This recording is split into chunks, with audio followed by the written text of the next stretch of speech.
السلام علیکم ورحمۃ اللہ وبرکاتہ نحمده ونصلی ونسلم علی حبیبہ الکریم اللہم صلی وسلم وبارک علی النبی الأمی وآلہ واصحابہ اجمعین کما تحب وترضی بان تصلی علیہ۔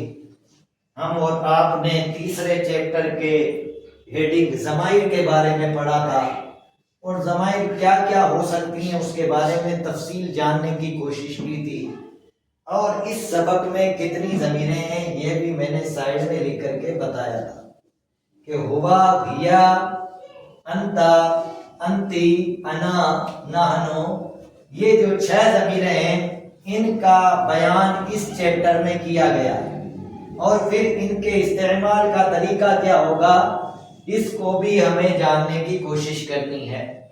تیسرے سبق میں جو ہیڈنگ دی گئی ہے کتاب کے اندر وہ یہ دی گئی ہے کہ الدرس الثالث، تیسرا سبق ضمائر کے بیان میں اور حروف استفہام کے بیان۔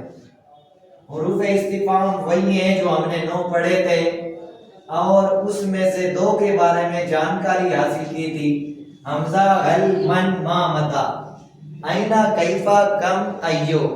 تو حل اور ماں کے بارے میں پڑھا تھا، اور اس میں ایک حروف استفہام میں سے ایک اور کو بڑھا دیا ہے جو ہے من، اور جس کا تاتپریہ ہوتا ہے من، مطلب ہوتا ہے کون۔ جو انگلش میں ہو کی انگلش جس کی آتی ہے وہی من عربی آتی ہے اس کی۔ تو یہ جو ہے من کا بیان، اور پھر انا، نحنو، انتا، ہو، انتی، ہوا، ہیا، یہ سب یہاں پہ لکھے ہوئے ہیں۔ پھر اس چیپٹر میں کیا کیا مفردات ہیں، کیا کیا میننگ ہیں جن کی جانکاری حاصل کریں گے۔ جیسے پچھلے چیپٹر میں ہم نے 6 میننگ کو جاننے کی کوشش کی تھی، 3 میل کے تھے، 3 فیمیل کے تھے، ایسے ہی اس میں 6 کر کے مذکر اور مؤنث یعنی میل اور فیمیل کے لیے الگ الگ ورڈ بتائے گئے، کیونکہ عربی میں الگ الگ ورڈ کے لیے الگ الگ جو ہے اس کے لیے فعل بھی آتا ہے، ورب بھی الگ الگ آتی ہے، اور اس کے لیے ضمائر بھی الگ الگ آتے ہیں، اشارے بھی الگ الگ آتے ہیں۔ گویا کہ عربی میں ہر ایک اسم کو مذکر کے لیے الگ صفت ہوتی ہے اور مؤنث کے لیے الگ صفت ہوا کرتی ہے۔ اس لیے عربی میں اس چیز کا جاننا ضروری ہے، استری لنگ اور پلنگ کا، میل اور فیمیل کا۔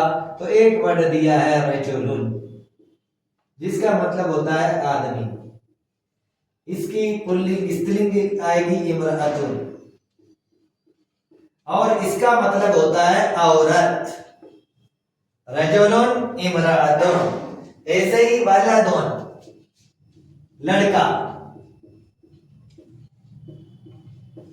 اور بنت، لڑکی، ولد لڑکا، بنت لڑکی۔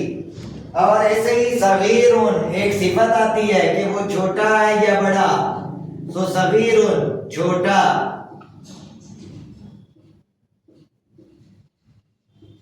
اور صغیرتن کر دیں گے، میں نے پچھلے چیپٹر میں بھی سمجھایا تھا کہ مؤنث کو سمجھنے کے لیے عربی میں موٹے طور پر، بیسیکلی طور پر یہ جان لیں کہ جس کے پیچھے گول تا ہو وہ مؤنث ہوتی ہے، جیسے صغیرتن، صغیر سے چھوٹی۔ ایسے ہی کبیر، بڑا، اور کبیرتن، بڑی۔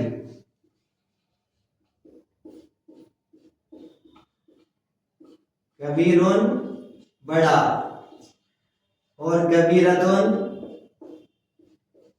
بڑی، یہ اس چیپٹر میں ہیں، میل اور فیمیل۔ اس کے علاوہ 4 اور ہیں جو مذکر اور مؤنث۔ یہ دیکھو، طویل، مذکر، لمبا، اور طویلتن کر دیں گے، گولتا پیچھے لگا دی تو یہ ہو جائے گا لمبی۔ ایسے ہی کثیر،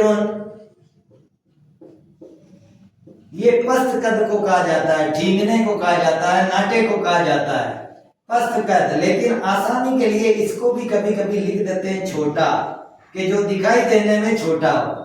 ورنہ حقیقت میں اس کی اردو پست قد آتی ہے. اور کثیرتن یہ اردو میں پست قد ہی بولا جائے گا دونوں کے لیے، لیکن اگر چھوٹا کر دیں گے تو اس کے لیے ہو جائے گا چھوٹی. تو یہ کل 12 ورڈز جو ہے اس میں استعمال کیے گئے ہیں، 6 مذکر کے ہیں اور 6 مؤنث کے. 6 مذکر کے رجل، ولد، صغیر، کبیر، طویل، قصیر، اور 6 مؤنث کے ہیں امرأۃ، بنت، صغیرۃ، کبیرۃ، طویلۃ، قصیرۃ. تو یہ 6 ورڈ مذکر کے، 6 ورڈ مؤنث کے، اور 6 ہی ضمیریں ہیں اور ایک حروف استفہام ہے. کل ملا کر کے 19 میننگ کی ہمیں اس چیپٹر میں جانکاری ملے گی. اور بسم اللہ الرحمن الرحیم کے 19 حروف ہیں، اس کی نسبت سے ہمیں 19 حروف کی جانکاری ملے گی. اللہ تبارک و تعالی ہمیں مزید علم حاصل کرنے کی توفیق عطا فرمائے. اور ادھک جانکاری کے لیے اگلے ایپیسوڈ کا انتظار کریں. اور ابھی بھی اگر آپ نے میرے چینل کو سبسکرائب نہ کیا ہو تو میرے چینل کو ضرور سبسکرائب کریں. السلام علیکم ورحمۃ اللہ وبرکاتہ.